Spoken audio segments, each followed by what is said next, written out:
তাহলে আজকে আমরা জানবো স্টুডেন্টস যে দুর্যোগ এবং বিপর্যয় কী। তো দুর্যোগ হলো যার মাধ্যমে আমরা বিভিন্ন সমস্যার সম্মুখীন হই। দুর্যোগ এমন একটি ঘটনা যা মানুষ সহ সকল জীবের জন্য ক্ষতিকর, ঠিক আছে। এই দুর্যোগ মানে হলো যেটাকে ইংরেজিতে বলা হয় হ্যাজার্ড এবং বিপর্যয়কে বলা হয় ডিজাস্টার। তো হ্যাজার্ড এবং ডিজাস্টারের যে মূল পার্থক্য সেটা নিয়ে আমরা আলোচনা করব। হ্যাজার্ড হলো যা মানুষের জন্য বিপর্যয় দিকে আনে, যেমন রিসেন্ট 12 জুন যেটা আহমেদাবাদ, গুজরাটের আহমেদাবাদে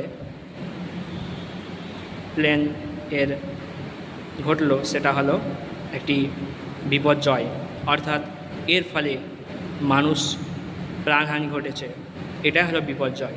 আর দুর্যোগ মানে কি, যদি প্লেন সেভাবে কোনো প্রাকৃতিকভাবে কোনো ক্ষতি হলো প্লেনের, ঠিক আছে, কিংবা কোনো কারণে ক্ষতি হলো, কিন্তু সেখানকার মানুষ মানে প্লেনের কোনো গণ্ডগোল হলো কিন্তু প্লেনটাও ভালোভাবে ক্র্যাশ ল্যান্ডিং করলো, ঠিক আছে, ভালোভাবে সেই প্লেনটি নিচে নেমে গেল এবং মানুষও সব বেঁচে গেল, তাহলে সেটাই হলো বিপর্যয়, হবে না সেটা, তখন সেটা হয়ে যাবে দুর্যোগ, ঠিক আছে। এটা হলো মূল পার্থক্য।